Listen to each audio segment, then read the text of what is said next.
Amados, estamos abriendo las puertas para entrar juntos y escudriñar las Sagradas Escrituras y acercarnos un poquito más al pleno conocimiento de Dios.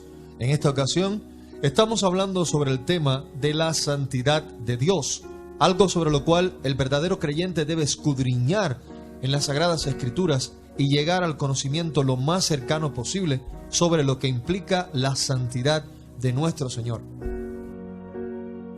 Que la paz, la gracia y la misericordia de Dios en Cristo Jesús esté con todos y cada uno de ustedes, pidiéndole al Señor bendición, discernimiento y revelación sobre el estudio de su palabra.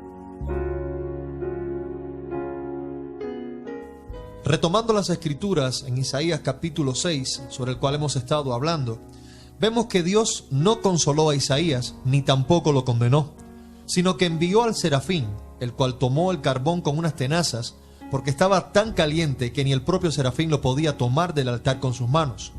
Fue entonces que tocó con él los labios del profeta Isaías y le hizo una ampolla, de tal manera que le cauterizó y limpió sus labios para lo que habría de hablar, y estaba pronto a venir.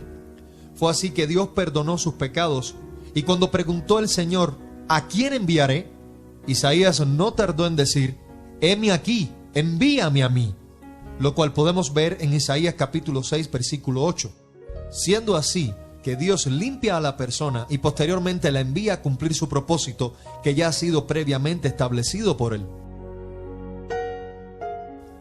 Haciendo una pequeña búsqueda en la historia, vemos cómo en el siglo XVIII, durante la expansión norteamericana, hubo un gran avivamiento y los predicadores recurrentemente transmitían en sus prédicas este mensaje: el ser humano es muy malo y Dios está muy enojado con él.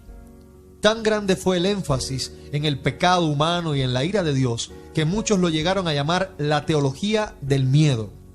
Ya para el siglo XIX se produjo una reacción en contra de esa tendencia, por lo cual el mensaje fue cambiado y comenzaron a transmitir: el ser humano no es tan malo y Dios no está tan enojado con las personas. En respuesta a esta teología del siglo XIX, fue entonces que en el siglo XX apareció en Estados Unidos la llamada teología de la crisis, la cual ponía su mirada hacia el juicio de Dios. Y los teólogos de este tiempo, durante el siglo XX, dijeron: si van a tomar en serio el retrato bíblico de Dios, deben tomar en cuenta también la ira de Dios.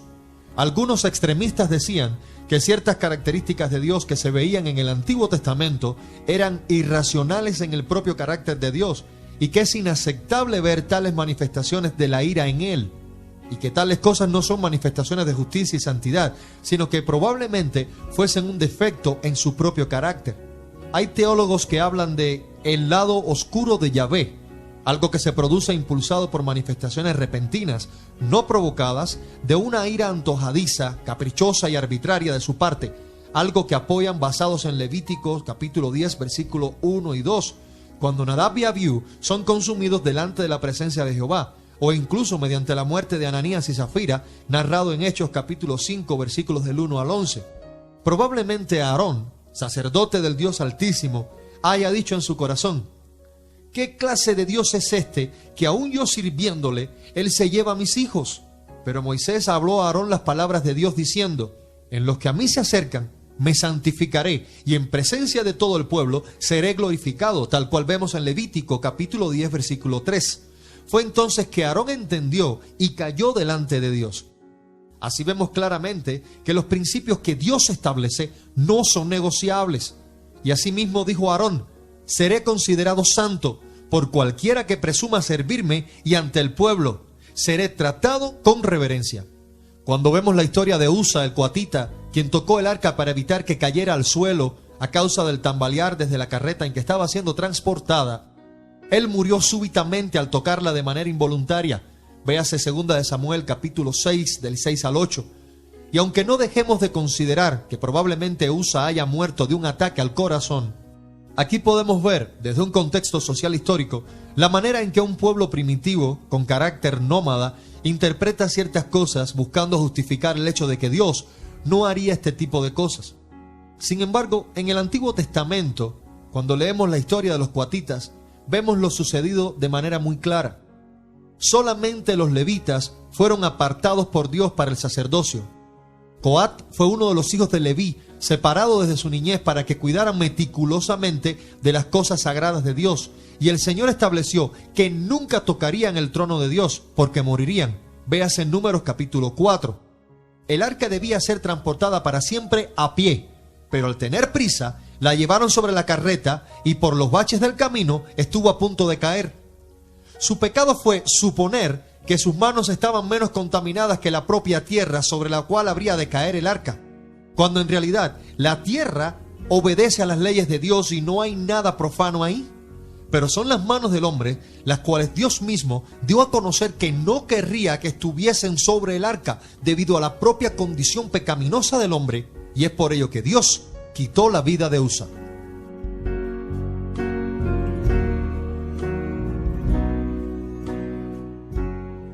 Cuando leemos las Sagradas Escrituras, podemos percatarnos que existen más de 30 delitos para los que Dios ordenó la pena de muerte para los judíos.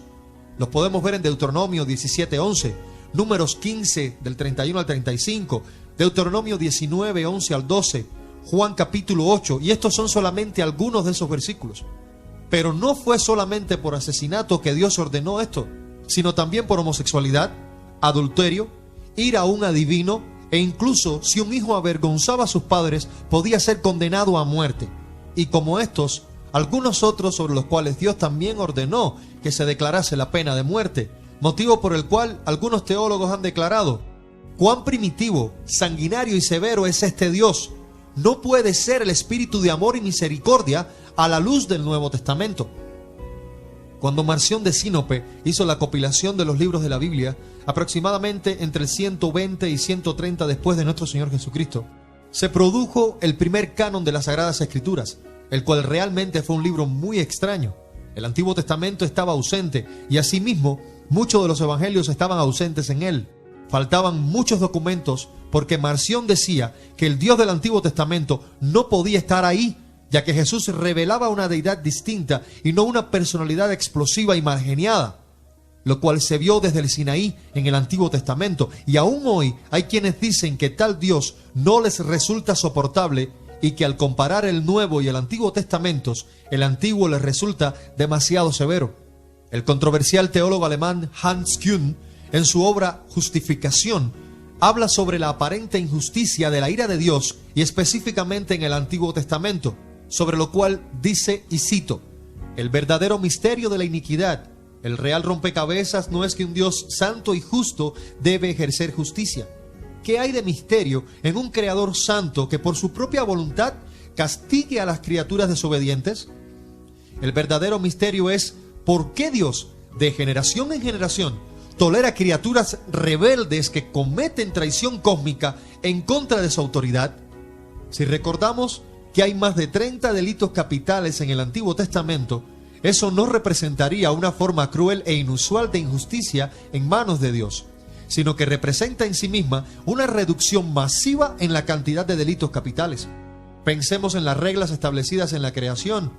Cuando Dios, el gobernante omnipotente y supremo de los cielos y la tierra, sopló sobre el polvo aliento de vida y formó una criatura a su imagen, y Él mismo le dio el estatus más grande en este planeta, la mayor bendición y regalo que jamás Dios hubiese estado obligado a dar, el cual es el don de la vida estampado a su imagen en ese pedazo de barro.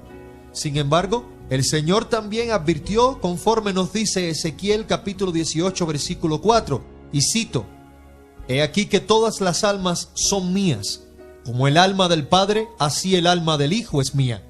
El alma que pecare, esa morirá.